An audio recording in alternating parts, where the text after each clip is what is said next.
Hey everybody, this is Dave Espino with Redline Pickers, and we've got Lenny Bureau on the other side. Lenny and I, we just picked up a massive Redline collection, and Lenny's going to go over this collection, just kind of show us some of the highlights. But yeah, this has been amazing. You know, as you see on our Redline Pickers channel, we have all kinds of collections, all sizes, right? The last one was only 6 cars, 6 demons. And then we have other collections that are 24 cars. And most collections that I've seen, Lenny, are in the 50 to 100 car range when you buy a childhood collection. This is probably not a childhood collection. This is more like a collection that somebody has collected over many, many years as an adult. And so I'm going to just let you go ahead and show us, Lenny, show us what you got. You're right. I mean, most collections, they fall in the 50 to 100 car range. You know, you have a lot of guys out there who just have a case of 24 cars or 48 cars. And, you know, sometimes they're even smaller than that. So, you know, a little kid might have saw a car that he liked in the store and he bought 6 demons. You know what I mean? This one was very interesting. You had reached out to me a couple weeks ago about a gentleman who contacted you, and he claimed to have 500 Redlines that he was, you know, ready to sell. Right. And ironically, this wasn't, you know, terribly far from me.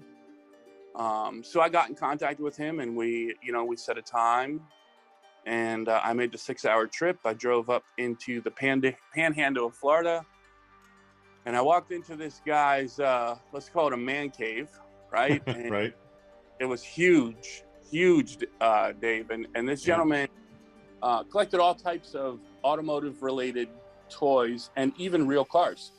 Oh, nice. He had hundreds and hundreds of pressed steel. He had trains, he had slot cars, and he had Tootsie toys, and he had plastic toys from the same area, the Renwall and the Lido and the F&F plastics, and he had promo models. And then we walk out into the garage part of his man cave, and he's got like 8 or 10 cars sitting out there. He had a Hemi Cuda. He had a really rare LPO, which is limited production order Mustang. Ooh. He had Superbird. He had a couple of GTXs.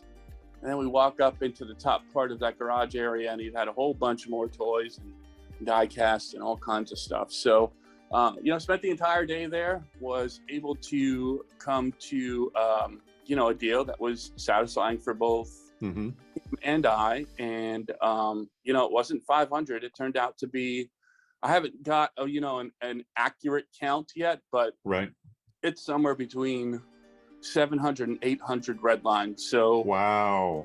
Yeah, let me just pan over, you know, I put it out the best that I can before I ran out of table space. Some of the cars that are included in this collection. I brought these cases along, so I had a way to transport all of these cars. And this is a collector's collection. This isn't a childhood collection. This gentleman told me that he's kind of been, you know, collecting these for about 10 or 15 years. He was not a very discriminating collector, right? If he saw a case of cars in it, he bought it. It didn't really matter what the condition was. So, I mean, it goes from really, really, really nice cars to cars that are played with or missing parts. But there are some really nice cars in here. There's some really good cars. One of the surprises of the collection, which I'll show you guys in a second as soon as I'm done just kind of panning over everything here, you know, and then there's some more trays that are stacked up simply because I ran out of table space. Here's some toys. Again, you know, this was, you know, kind of very random, you know. This is how he had this stuff, you know. Wow, this is gigantic. This is a huge collection. This is huge. All these totes are full. What I showed you is the majority of Redlines. There are some random lower grade Redlines in this stuff here. Right. No, but this is how he had it. But he saw a box of cars, bought it. You know, that's the fun of collecting, right? Totally. So, all the stuff that you find and the stuff that's unexpected and random things. So I was talking about condition a little bit, and this one, let me tell you, when I saw this one stuck out in my mind. It's just a simple orange McLaren. Right. But it is absolutely beautiful between the plating that's on the car, the color of the car, the hatch matching the back. Right. Apparently paid $50 for that one. The shiny base. Yep. just a beautiful car. So the conditions range from that to, you know, here's an olive nitty gritty kitty that's pretty played with, Right. pretty beat up. Yep. And then, you know, we have let me find one. Oh, here we have some cars that are missing pieces. This one is you know, a purple custom Firebird, but it's wow. It's too bad on that one because the paint is so nice and light. The paint is so nice. This is actually a really nice car. Yeah. So what happened, you know, probably one of the little hood pins that they used to hold the hood in place, that one of those little hood pins broke and the hood fell off and got misplaced at some point, and they never bothered to find it again. That's how things like that happen. Of course, you know, there's cars like this one. They're just really beat up, and then they repainted it on top of it. So, you know, it's everything in this collection, from, I like to say, the good, the bad, and the ugly. It's all here. You know, we've been talking about the range of condition in this collection. There's two cars that are identical cars. I'm going to take them over here.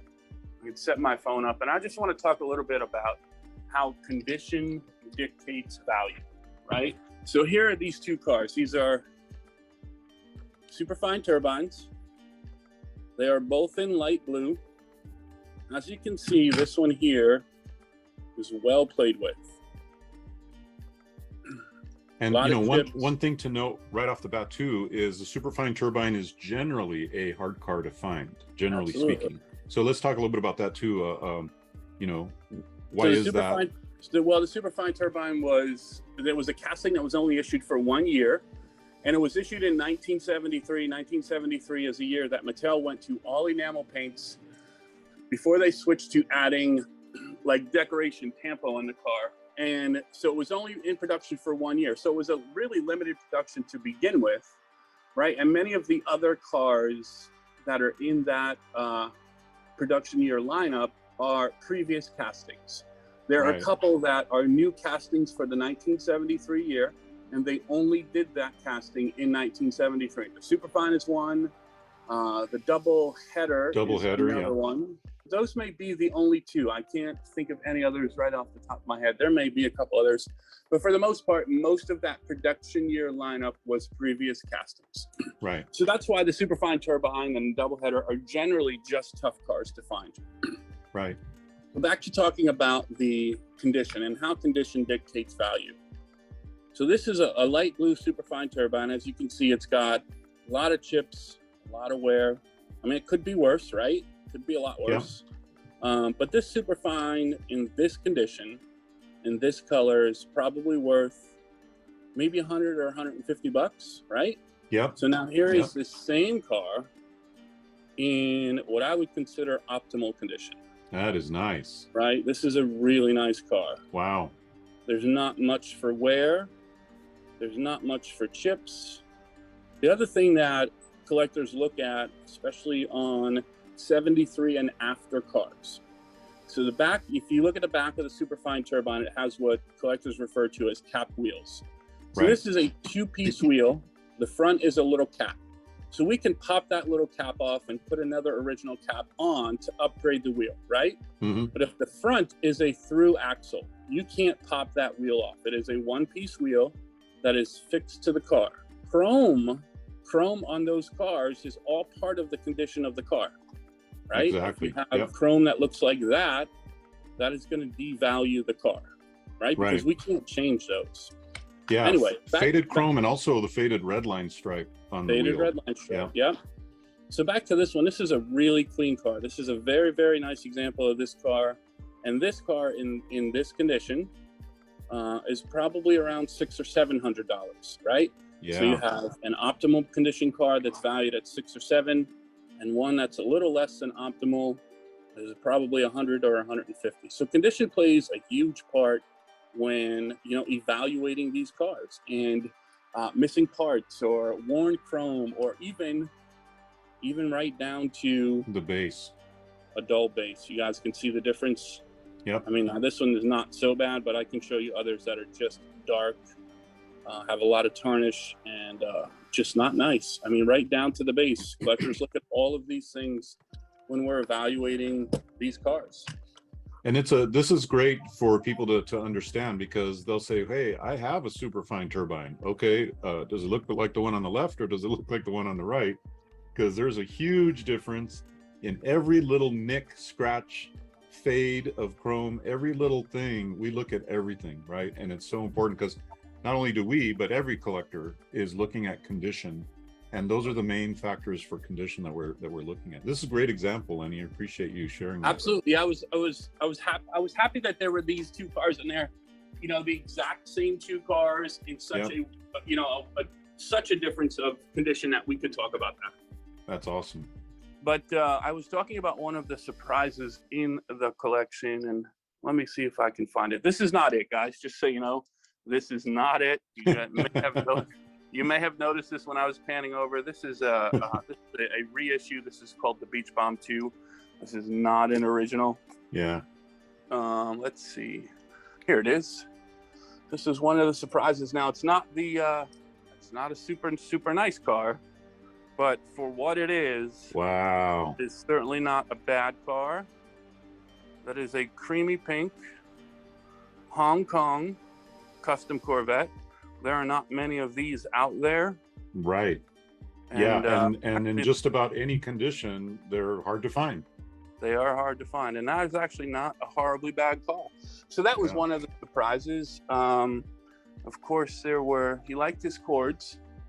So there were several cords. Mm-hmm. Hot pink Charger.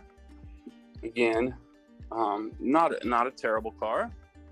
Oh, nice. Overall, it looks really good condition from here, Lenny. You know, just a slightly toned hood, but nice bright pink. Nice bright pink, absolutely.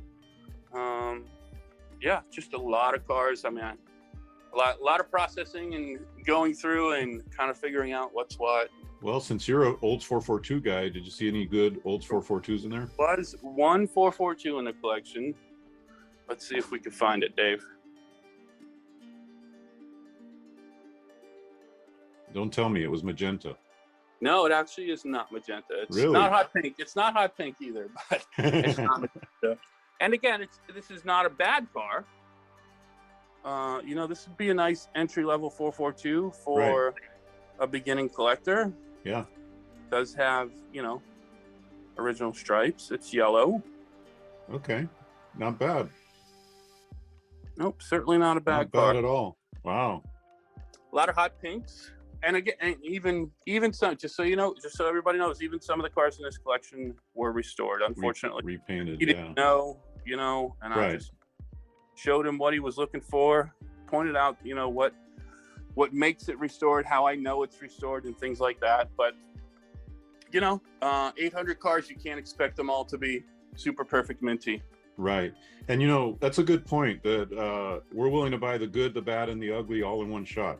Right. All in one shot. Absolutely. I know that we've had a couple people reach out, and, you know, they've sent us, you know, their lower end cars, which is fine. Right. We're happy to make an offer on those. But what is important to understand is that, you know, we can't really pay super strong prices for cars that are missing parts, or cars that are beat up, or you know, for the low end stuff, when it's when it's part of a larger collection. Right, you know, that's where we can work at our best. You know what I mean? Yeah, for them as well. I mean, if you have a collection of Hot Wheels, it may not be this big, but we are striving to give you the best we can, the best offer we can possibly give you, and so the best way to do that is show us all the cars you have. You know, give us great quality photos. You don't have to be a professional photographer, just show them well lit so we can see the paint condition. And that's the most important thing, is the paint condition. Are there missing parts, broken parts, things like that? Those are the most important things that determine value, right? And so the clearer picture we have, the better offer we can make, and the fairer offer for both, you know, for you and for us as well. Yeah, are there any standouts here that you thought, wow, this is a variation? I know it's still early. You literally just bought this collection a couple days ago, but have you seen any kind of cool variations that were unusual? Like door line cars or bone line or weird things like that. I didn't notice anything like that, Mm-hmm. but again, very early in the processing stages. I don't think I'm going to find any door lines. I kind of look for those Yeah. because there's, a huge difference in value between a non-door line and a door line. There are a couple of they're tough cars. Oh yeah. Antifreeze Firebirds. Nice. Now you brought up door lines, so I pulled this one out. This is a tough car. This is a non-door line car, and in this condition, this car is probably a couple $100, I would say. Yep. Now, if it had door lines on it, you could, it'd be over $1,000 easy. Yeah. Yeah. How about any nice customs like Camaros, Barracudas, Mustangs? Well, we saw that pink Charger. Yeah. This one turned out a yellow Charger. It's pretty nice. There are Mustangs and Camaros. I just don't know where they are at the moment. Yeah. They could be in these trays here. Oh, look at all those 917s. I like the 917. Yeah, there's a whole bunch of those. Wow. There's some Barracudas down there. Got layers and layers of Redline. That's amazing. Layers of Redline. Bunch of Sandcrafts. There's some Cougars. Again, this one is restored. Yeah, I figured. For me to see. This one was restored. Even though it's beat up, guys, this one is restored. Huh. So somebody went out of their way to make this car look original, but this car is not. Yeah. There's a couple of the Camaros down there. Just a lot of cars. Yeah. A lot of cars, Dave. Amazing. Again, some are really, really nice. 917. Something about that body style. I just love it. I just love that. Cool, yeah. Yeah, that body style is cool. Some aren't so nice. Mm-hmm. And if this here again is an indicator of, he bought what he saw, and he wasn't discriminating. He didn't really care about condition. Yep. He still has a price sticker on that one. Wow. So since we're car guys, I'm thinking, man, hey, did you find out if he's selling any of those real cars? He actually did. I'm actually the Mustang is something I'm actually considering. Wow. But some of those other real cars are for sale. Wow. That's a much more expensive hobby. It's a bigger game. So there it is, guys. I'm calling this one the Pensacola collection. Nice. As I said, somewhere between 700 and 800 Redlines, and then just totes full, boxes full. In fact, I think this has one of these still has some other die-cast, some Redlines in it. Oh yeah. Just boxes full of other die-casts. So it could be Matchbox, it could be Black Walls, and again, there's here's Redline. There's some Redlines mixed in here. Mm-hmm. Yep. Wow. Just unbelievable. A lot of stuff. This guy loved his cars. He loved his automobiles. Yep. Good. So do we. Yes, we do. Awesome, Lenny. Well, thank you so much for sharing this amazing monster collection out of Pensacola. It's a good thing that you were able to drive out there. I know that's a long drive, but whenever we can, if we run into a very big collection like this, Lenny or I will drive or fly to check it out and to make our offer in person, right? So that's important to know. If you have a really, really big collection or a really valuable, high value, let's say, collection, we will actually get on a plane and go and look and make our offer in person. So super important that people know that. We won't do it for every collection. Most of the collections we are able to just easily do online and no big deal. But in certain circumstances, yeah, this will make sense for us to go actually meet you in person. So any thoughts on that, Lenny, before we wrap up? No, I agree with you 100%, David. And the other thing I would add is, if it's a larger collection like this, for a seller to have to try and pack all this stuff up can definitely be overwhelming. Definitely. That's a benefit to us coming to you. You know, if Yep. we're able to make a deal, we can coordinate and we will, you know, take care of all of the logistics involved with getting it back to either my office or your office, wherever it needs to go. We will Yep. take care of all of that. Yeah. And so, yeah, think of it this way. We provide a service and the service is, hey, you could either sell these cars yourself individually or, you know, try to, I mean, it would take forever, right, Lenny, to sell good. It would take 800 forever. cars online and ship 800 cars out to people. And so we handle all that stuff for you, give you one big lump sum, and everybody walks away happy. Yeah, absolutely. All right. Well, that's it for today, guys, on the Redline Pickers. If you have a collection of Hot Wheels, doesn't matter if they're small, big collection, all different kinds of condition, just send us photos. It all starts with sending us some clear photos, and then we can determine whether it makes sense for us to make an offer or not. In a lot of cases, we will make an offer. The offer is simply dependent on the condition, right? Cleaner the condition, the better the offer is going to be, and so on. So yeah, send us photos. Go to redlineswanted.com. That's redlineswanted.com. And there you'll have our email address and you'll have details about how we purchase collections. And we will make you a better than fair offer on your Redline Hot Wheels collection. All right, that's it for today, guys. I hope you enjoyed this video. It was a great time. Thank you so much, Lenny, for walking us through this monster collection. And we'll see you guys next time on the Redline Pickers. Take care.